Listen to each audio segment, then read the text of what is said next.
What I'd like to talk with you about are Steve Krashen's 1981 5 hypotheses.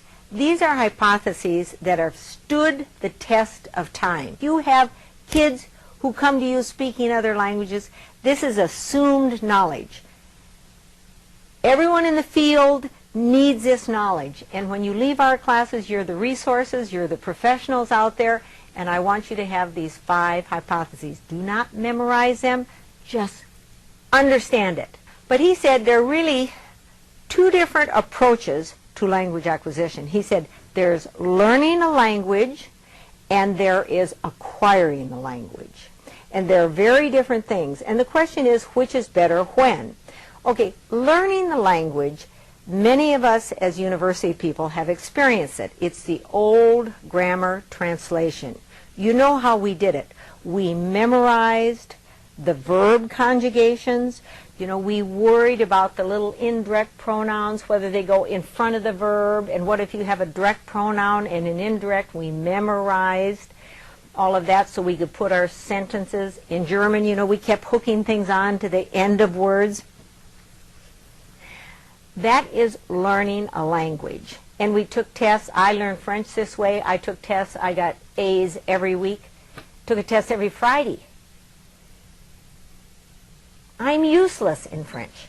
Absolutely useless. I learned it well. And we university people can learn. Steve suggested there's another way.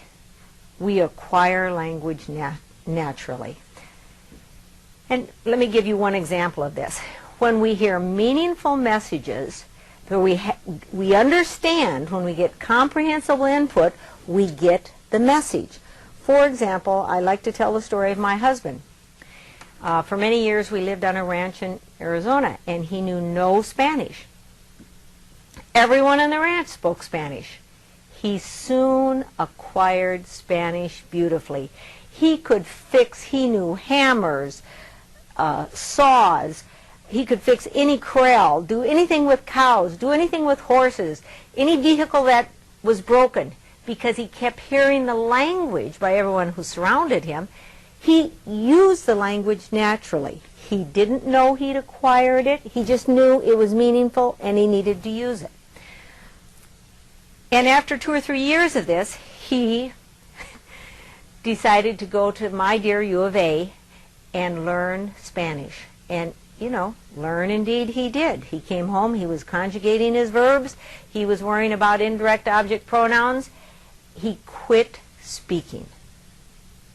He was learning and memorizing and not acquiring. So as you work with kids, always remember Krashen's hypothesis of learning versus acquiring.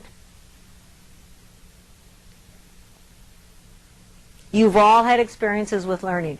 I hope you've had experiences with acquiring. It's real language in useful purposes. Okay, second hypotheses.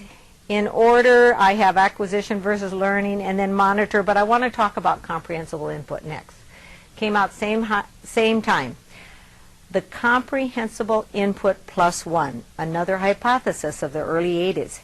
Steve said, if we give comprehensible input, if we make it meaningful, if we use manipulatives, use whatever it takes, dance on the table, whatever we need to get the idea across to make it comprehensible, the students will learn. But Steve said we stay 1 step ahead of them. So it's comprehensible input plus 1. If you're going to get another language, English in this case, you stay 1 step ahead and you make it meaningful. Comprehensible input plus 1. The monitor hypothesis states that in our heads we all have a monitor. And a monitor is a good thing for university people. You use it as an editor when you write. I use it all the time when I write. But a monitor inhibits speech. For example, when my husband went away to the U of A, his monitor blocked his speaking because his cognitive brain was always trying to figure out which verb tense to add instead of just saying it as he had naturally acquired it. the natural order hypothesis. There is a predictable natural order to acquiring a language. We know what's going to come when. Of course, we get the nouns first, and we usually start with the nouns with consonants in the front of them. Vowel sounds, we know the last things we acquire when acquiring another language are those little teeny tiny things. For example, in English, the S, singular and plural. I run, she runs.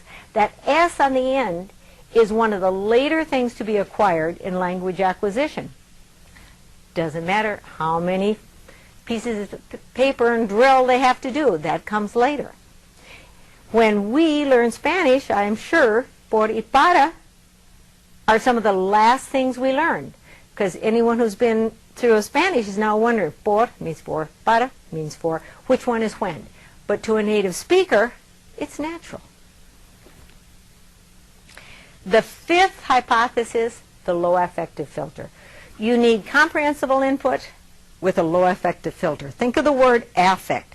It's how we feel about ourselves. If our affect is high, we're afraid.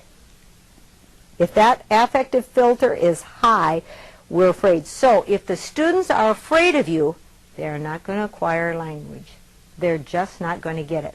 We teachers have to lower the affective filter so that students are free to learn, free to acquire another language. So when you get out in the field, Krashen's 5 hypotheses are assumed knowledge. And please remember them: comprehensible input plus 1 with the low affective filter plus the monitor theory, the natural order, where there's a natural order, and of course the learning and acquisition. That's the way Steve tells a story.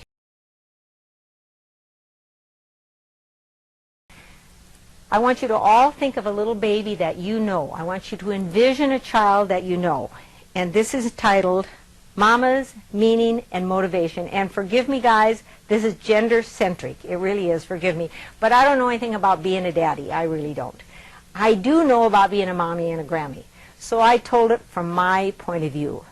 But when I say mamas, I mean daddies, I mean grampies, I mean tios, I mean all of us who are caregivers for families. You bring the baby home from the hospital, and what's the first thing, Mama, Papa, we all do? We start talking to the baby. We continue to talk. We give meaningful messages with a low affective filter in a meaningful, gentle, loving way. The baby doesn't have to do anything. Just looks at us for months, doesn't do anything, and we don't care. The same is true when you're acquiring a language. It's called the silent period.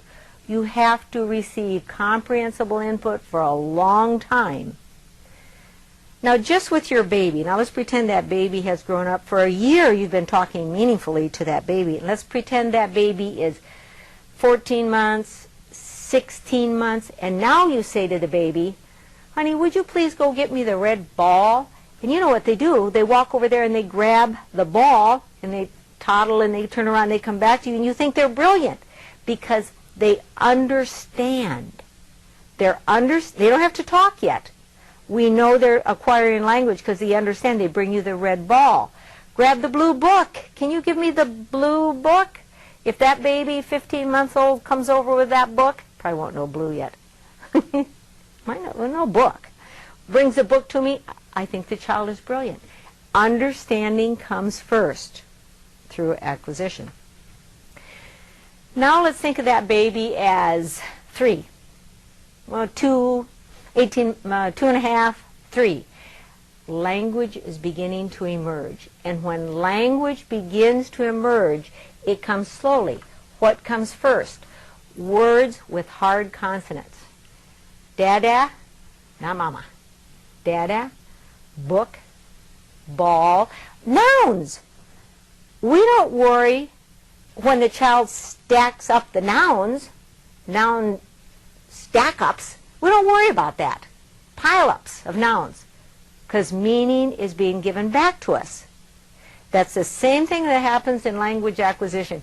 If they get comprehensible input long enough, pretty soon nouns are going to start coming forth. And it takes a little while. And now think of that child, 3, 3.5. That child is talking nonstop. You don't understand it all, but the child is speaking. It's like this raging river of words that constantly comes out. And this is how kids acquire their second language also. First language acquisition is not exactly the same as second language acquisition, but for our purposes, it's close enough. Because when you work in the field of bilingual ed, when you work in the field of language acquisition, when you work with kids who speak another language, what happens is you get inundated, and the knowledge you have kind of starts to slip away, and you think, what was that I learned? How does that work? The way you reconnect with the knowledge you already have is you stop, you take a breath, and you envision a child you know. And you think about that child when the child is a baby. You think about what the mommy and papi are doing with the child. You think about that child when the child is 1 and 2 and 3. And that will give you back your power to be a more effective teacher with students who speak other languages.